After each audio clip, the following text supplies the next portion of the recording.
Yeah, so continuing on, because got caught off by the 15-minute marker. Continue on. So clearly, he that causeth all, both small and great, rich and poor, free and bond, to receive a mark in their right hand or in their foreheads. And of course, really the point that I was trying to make is, because I did mention, I think I was going off tangent, went on another tangent when I saw this video. I haven't seen it, but I saw the title of it, because of the fact that, of course, if it says here in the scriptures, he that causeth all, of course it's going to be one of those new industries that are going to be moving and that people are going to fall into, and they themselves are obviously going to get the chip as well, and all in all, just be part of the fire, man, the nuclear fire to come, as it mentions in Joel 2. Because ultimately, Esau's end is just to be destroyed. Joel 2. Let's see, I noticed it.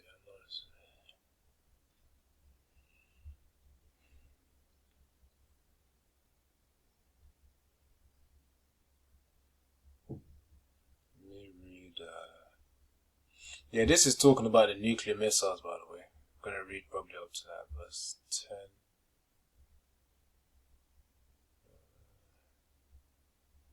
Yeah, probably up to verse 10. But yeah, this is Joel 2, verse 1. Yeah, this is... Wait, let me refresh this. There might be some problem.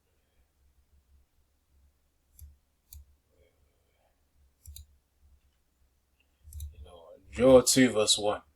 Blow ye the trumpet in Zion, and sound an alarm in my holy mountain. Let all the inhabitants of the land tremble, for the day of the Lord cometh, for it is nigh at hand. A day of darkness and gloominess, a day of clouds and a thick darkness. As the morning spread upon the mountains, a great people and a strong. There hath not been ever the like, neither shall be any more after it, even to the years of many generations. So it says, a fire devoureth before them, and behind them a flame burneth. And the land is as the Garden of Eden before them, and behind them a desolate wilderness, yea, and nothing shall escape them. Again, that's reference to the nuclear missiles, man, because as the missiles are gonna come, things may seem alright, as I said, Garden of Eden, people are just going to be going about their lives. Then when the nuclear missiles hit, there'll just be flames and that large mushroom cloud coming up, man, in the major cities of the world. But of course, mainly Babylon, which is America, in today's age. So, it says, a fire devoureth before them, and behind them. So obviously before, it says, that's the key part right there. It says, a fire devoureth before them. Because you see as the nuclear missiles propel itself, so fire does come out before them.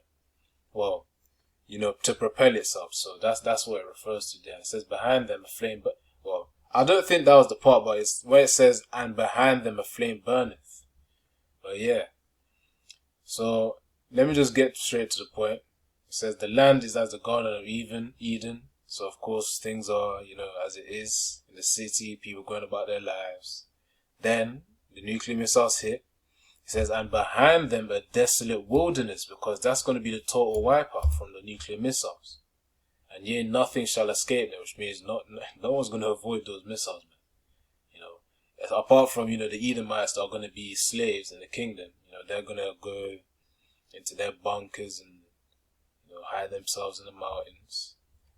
Then eventually, the brothers, the elect, which is going to be confirmed after the crowning, after salvation, after the crowning, then they're going to come back down to then collect those slaves, man. That's what it refers to in I think Revelation 14 or so, about them coming down.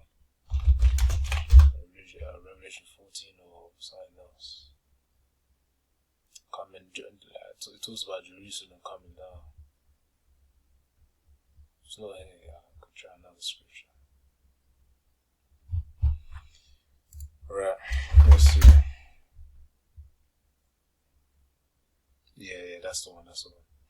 So Revelation 21 verse 2, and I, John, saw the holy city, New Jerusalem, which is not reference to like a physical city, like the land.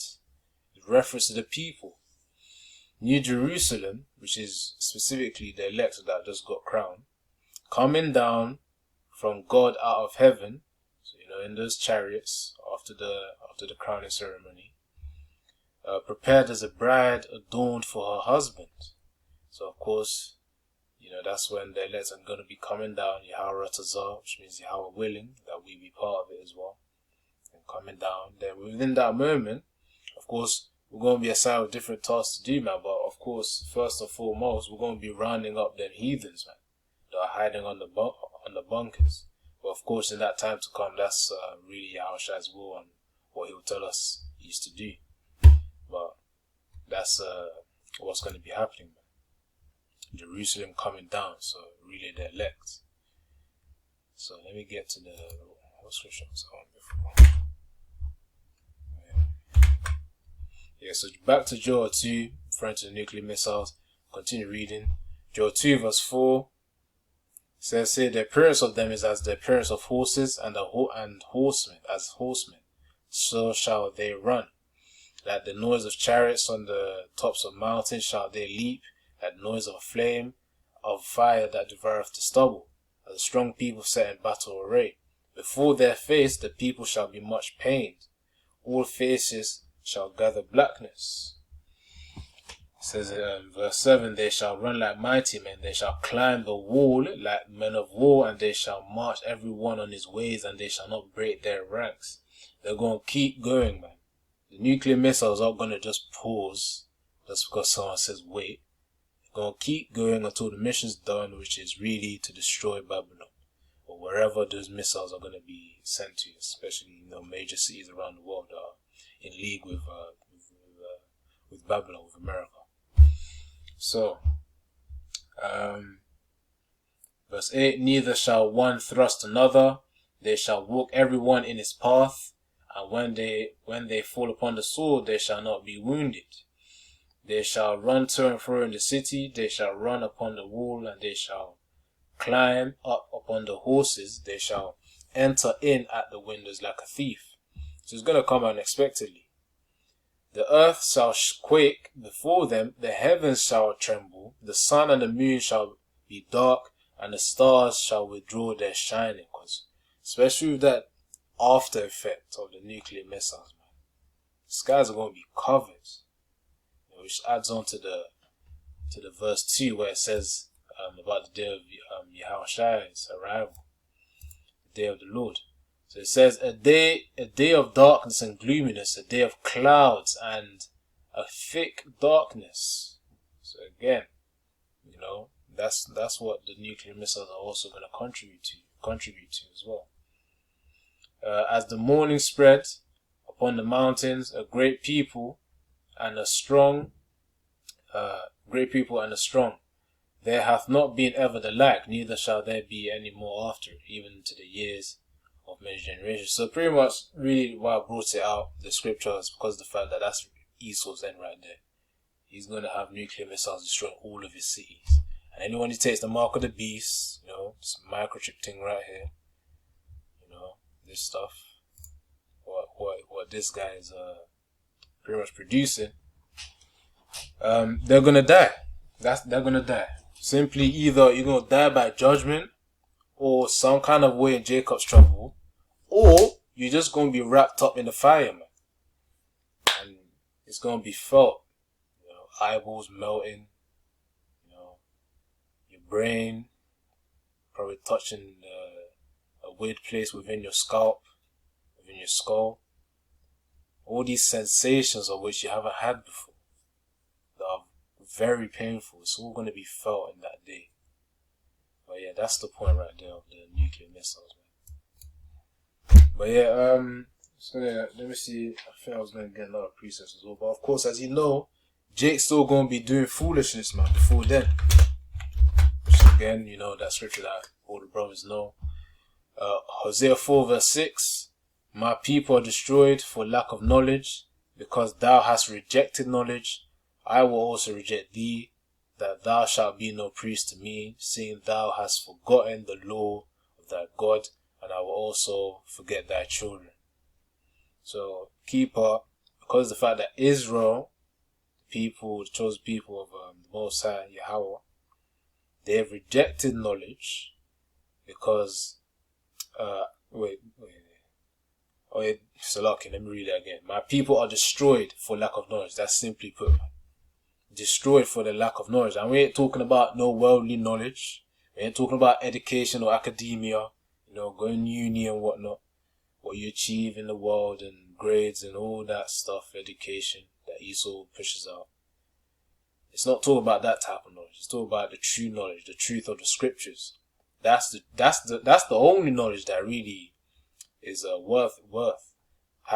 worth upon this earth. Everything else, all the other philosophies, books, and vainhood, they don't matter. The understanding of the scriptures, that's the true knowledge of which brings life onto Israel.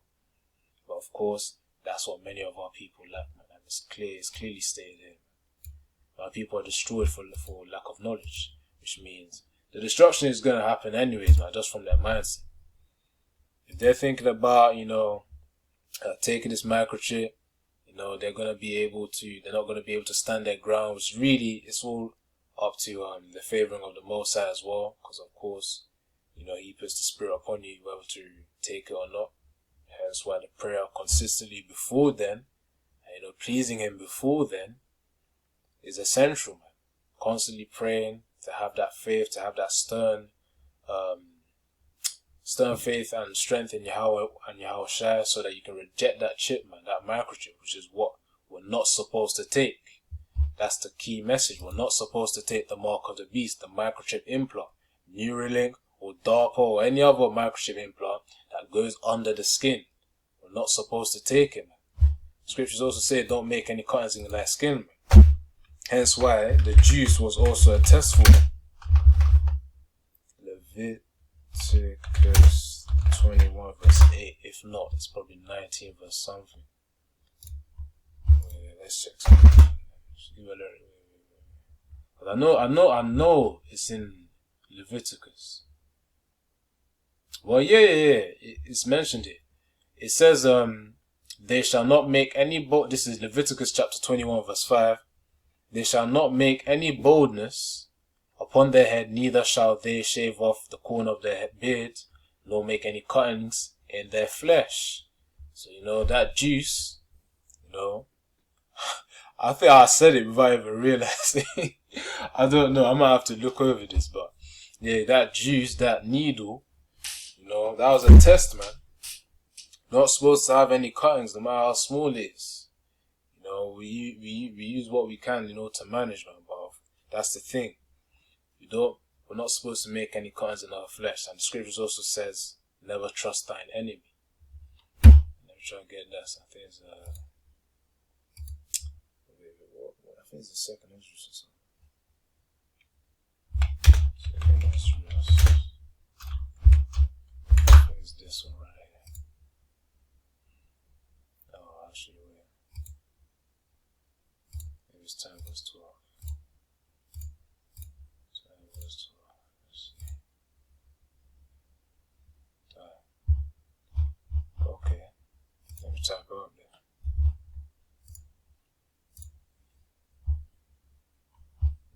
Trust thine enemy. Oh, it's Ecclesiasticus 12 verse 10. Okay, go on. So, Ecclesiasticus 12 verse 10. Never trust thine enemy, for like as iron rusteth, so is his wickedness, man. So, of course, you ain't supposed to be trusting Esau and his so-called medicine that he pushes out there, man. Especially during, 2019, 2020, 2021, when he was going hard, pushing that out for people to take. So, of course, going back to the I thought it stopped recording there. But yeah, going back to the other priest, and we'll try. I think it's because this one keeps blocking the recorder. Yes, sir. It's blocking. I need to find a way, but let me actually. I could type it up here as well.